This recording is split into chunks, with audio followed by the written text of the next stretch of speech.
दोस्तों नमस्कार। आज का सब्जेक्ट है फ्लूइड मैकेनिक्स।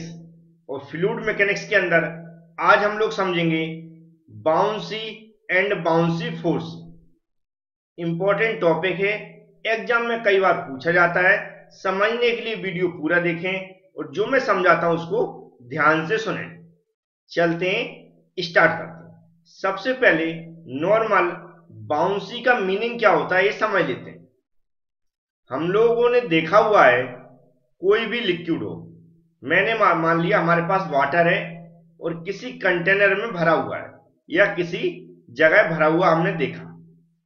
अगर यदि हम उसमें कोई ऑब्जेक्ट या कोई वस्तु उसमें डाल देते हैं तो दो प्रकार का रिजल्ट आता है। एक तो या तो वह जो वस्तु मैंने उस वाटर में डाली हुई है वह डूब जाएगी या फिर तैरने लगेगी। क्या होगा? डूब जाएगी या फिर तैरने लगेगी। तो यहां पर हम देखते हैं कुछ वस्तुएं ऐसी होती हैं जो हम उसके अंदर डालें तो वह तैरने लगती हैं, या फिर हम हाथ से भी डुबो दें तो वह उछल कर ऊपर आ जाती हैं, तो ऊपर वाटर में तैरने लगती हैं। या फिर कोई और भी लिक्विड हो सकता है, वहां पर भी वह तैरने लगती है। तो कोई भी वस्तु जो किसी लिक्विड में तैरने लगती है, वह जो तैरने की टेंडेंसी होती है, प्रवृत्ति होती है, उसे हम नॉर्मल क्या बोलते हैं? बाउंसी बोलते हैं। लेकिन यहां पर यह जानना जरूरी है कि यह जो वस्तु है किसी लिक्विड के अंदर ऊपर तैरने लगती हैं, तो क्यों तैरने लगती हैं, ऐसा क्या रीजन होता है, तो वह समझना हमें जरूरी है। चलते हैं उसको समझते हैं। तो यहां पर मैंने मान लिया कोई एक क्या है, कंटेनर है। क्या है? कंटेनर है जिसमें वाटर भरा हुआ है। क्या भरा हुआ है? वाटर भरा हुआ, मतलब कोई लिक्विड है, मैंने मान लिया क्या, वाटर भरा हुआ है। अब यहां पर देख रहे हैं इस कंटेनर के अंदर ये वाटर भरा हुआ है, तो यह किस पोजीशन में? स्टैटिक पोजीशन में, क्योंकि यहां पर वाटर बह नहीं रहा है, इसके अंदर भरा हुआ है। तो इसकी वाटर की पोजीशन क्या हुई? स्टैटिक पोजीशन में। स्टैटिक पोजीशन में होने के कारण इसका अपना खुद का इसके अंदर क्या होगा? वॉल्यूम होगा। वॉल्यूम का मतलब यह इस कंटेनर के अंदर जितना भी भरा होगा वह उतना क्या हो गया? उस वाटर या किसी लिक्विड का क्या हो गया? वॉल्यूम हो गया। अब हमने मान लिया, हमने क्या लिया? एक ऑब्जेक्ट लिया। यहाँ पर ऑब्जेक्ट लिख भी दिया है। क्या मान लिया मैंने? एक ऑब्जेक्ट, मतलब कोई वस्तु ली। क्या ली? एक वस्तु ली। इसको इसके अंदर मैंने क्या किया? डुबो दिया। मतलब डुबो रहे हम, इस ऊपर से क्या लगा रहे हैं? अपने हाथ से, मान लिया मैंने अपने हाथ से क्या लगा रहे हैं? इस पर वेट लगा रहे हैं, नीचे को डुबो रहे हैं। जब डुबोते हैं तो हम लोग देखते हैं यह डूबने के बाद फिर अंदर हम हाथ डाल के और डुबोते रहते हैं, तो क्या होता है? मुझे ये वस्तु है जो वह बिल्कुल हल्की हल्की फील होती है। मतलब ऐसा लगता है इसमें कुछ वेट ही नहीं है। और यदि हम इसको छोड़ दें तो यह फिर से ऊपर आ जाती है। क्या होती है? फिर से ऊपर आ जाती है। तो ऐसा क्यों होता है? ध्यान से समझो। सबसे पहले इस वस्तु को जैसे हम इसमें डुबोएंगे तो हम लोग देखते हैं ये वाटर के अंदर जाएगी तो वाटर ऊपर की ओर आने लगता है। जरा हम देखते हैं वाटर कहाँ ऊपर की ओर आने लगता है। हम सभी जानते हैं ऐसा क्यों होता है, क्योंकि हम जानते हैं वस्तु है, इस वस्तु का जो वॉल्यूम है वह इसके अंदर डुबोएगी तो अपना वॉल्यूम उसके अंदर बनाने की कोशिश करेगी, मतलब अपनी जगह बनाने की कोशिश करेगी। जब ये अपनी जगह बनाएगी तो वाटर का उतना वाटर मतलब कम होगा। जब वाटर कम होगा तो जो वाटर इसको जगह बनाने के लिए अपनी जगह छोड़ता है वह ऊपर की ओर आता है। क्या कहाँ आता? ऊपर की ओर आता है। ऊपर की ओर आता है, उससे क्या होता है? जो वाटर ऊपर की ओर आ रहा है उसका कुछ ना कुछ प्रेशर होगा, और इसको ऊपर से जा रही है, इसका भी प्रेशर होगा। तो दोनों में क्या होता है? प्रेशर डिफरेंस आता है। क्या आता है? प्रेशर डिफरेंस आता है। वह प्रेशर डिफरेंस के कारण क्या होता है? ये जो वस्तु है क्या होता है? जब हम छोड़ दें तो एकदम से ऊपर की ओर उछल जाती है। कहां पर उछल जाती है? ऊपर की ओर उछल जाती है। तो ये जो ऊपर की ओर उछलती है वह क्यों उछलती है? दोनों के प्रेशर डिफरेंस के कारण। अब एक्चुअली में होता क्या है? ये क्या है? ऊपर से जब बॉडी है इसका खुद वेट होगा, तो वेट कहां लगता है? नीचे की ओर लगता है। हमेशा हमेशा नीचे की ओर लगता है, यहाँ पर वर्टिकल डायरेक्शन में। इस फोर्स को हम क्या बोलते हैं? Gravitational force. Gravitational force. ये ग्रेविटेशनल फोर्स हमेशा ऊपर से नीचे की ओर लगा, और कैसे लग रहा है? वर्टिकल डायरेक्शन में लग रहा है।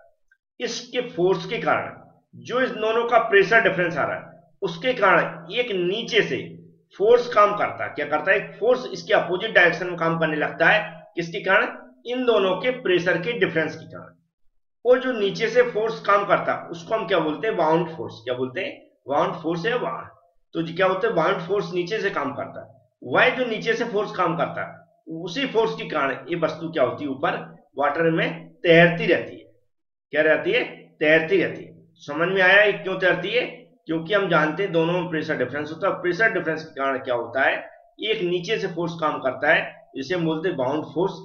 इस बाउंड फोर्स के कारण ही क्या होती है, वस्तु ऊपर तैरती रहती है। लेकिन हम लोग देखते हैं कुछ ऐसी वस्तुएं हैं जो वाटर में या किसी लिक्विड में डालने पर डूब जाती हैं।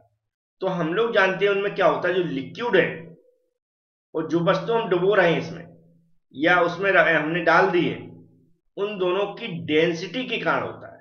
क्या होता है, डेंसिटी के कारण होता है। यहां पर जो ग्रेविटेशनल फोर्स लग रहा है, ग्रेविटेशनल फोर्स लग रहा है, यदि नीचे से जो बाउंड फोर्स जो लग रहा है, इन दोनों में देखेंगे अगर बाउंड फोर्स की जो वैल्यू है वह अधिक है और ग्रेविटेशनल फोर्स की वैल्यू कम है, तो हम क्या जानते हैं, जो वस्तु है वह तैरती रहेगी। यदि वस्तु का वेट ज्यादा है, मतलब कह सकते हैं ग्रेविटेशनल जो फोर्स है वह अधिक है और जो बाउंड फोर्स नीचे से लगेगा वह कम है, तो हमारी वस्तु क्या होगी, डूब जाएगी। तो ये डेंसिटी के डिफरेंस के कारण होता है। अब इसी को यहाँ पर इसकी डेफिनेशन लिखी हुई है, उसको पढ़कर आप समझ सकते हैं। तो नॉर्मली बाउंसी को आपको डिफाइन करना, तो इस डेफिनेशन को लिख सकते हैं, इंग्लिश में लिखी हुई है। जो स्टूडेंट हमारे एवी क्लास एप्लीकेशन के अंदर जो सब्सक्रिप्शन ले चुके हैं फ्लूइड मैकेनिक्स का और उसको स्टडी कर रहे हैं, तो वहां पर पीडीएफ भी अटैच है, तो पीडीएफ से भी आप एक बार जरूर पढ़ लें यहाँ पर लेक्चर देखने के बाद, तो आपको बहुत अच्छे समझ में आ जाएगा। अब यदि बाउंसी फोर्स को डिफाइन करना, तो उसको कैसे डिफाइन किया जाएगा, उसकी डेफिनेशन क्या बनेगी, उसको भी मैं दिखा देता हूँ। तो यहाँ पर जो बाउंड फोर्स की डेफिनेशन लिखी हुई है आप देख रही होगी, तो यहाँ पर इसको नोट कर सकते हैं। अब यहाँ पर कुछ फैक्टर्स होते हैं, जैसे मैंने अभी एक बताने की कोशिश की थी कि मतलब जो बाउंड फोर्स है उसमें क्या क्या फैक्टर्स हो सकते हैं उसको प्रभावित करने के लिए। पहला तो क्या होता है, डेंसिटी ऑफ फ्लूइड, जो मैं बता चुका हूँ कि डेंसिटी ऑफ फ्लूइड और जो हमारे ऑब्जेक्ट है उसकी डेंसिटी में डिफरेंस होने के कारण क्या होता है, वस्तु डूबेगी या नहीं डूबेगी, तो पहला फैक्टर हो गया। दूसरा होता है volume of the fluid displayed, volume of the fluid. अब हम देखते हैं अगर हम बात करें, बड़े बड़े जहाज होते हैं, नाव होती हैं, ये क्या रहती हैं, हम देखते हैं बड़े बड़े जो हमारे समुद्र रहते हैं उसमें तैरती रहती हैं। तो जो वॉल्यूम है उस पर डिपेंड करता है कि कौन सी वस्तु उसमें डूबेगी कौन सी नहीं। तो वॉल्यूम भी एक क्या होता है, फैक्टर होता है। और जो हमारी लोकल एक्सेलरेशन है जो ग्रेविटी के कारण होता है, वो भी एक फैक्टर्स होता है। तो तीन फैक्टर होगा, पहला डेंसिटी, जो लोकल एक्सेलरेशन है, और जो लिक्विड उसका वॉल्यूम। ये भी हमें याद रखना कौन कौन से फैक्टर्स हो सकते हैं जो बाउंड फोर्स को प्रभावित कर सकते हैं। अब इसके बाद इसके कुछ कॉजेज हैं, उनको भी समझ लेते हैं। तो पहला तो हमें यह जानना जरूरी है कि जैसे जैसे ऑब्जेक्ट नीचे की ओर बढ़ता है, तो मतलब नीचे की ओर जाने पर क्या होता है, प्रेशर इंक्रीज होता है। और जो लिक्विड है इसका प्रेशर सबसे ज्यादा नीचे बॉटम साइड में, जो बॉटम साइड होती है, यहां पर क्या होता है, प्रेशर ज्यादा होता है ऊपर की तुलना में।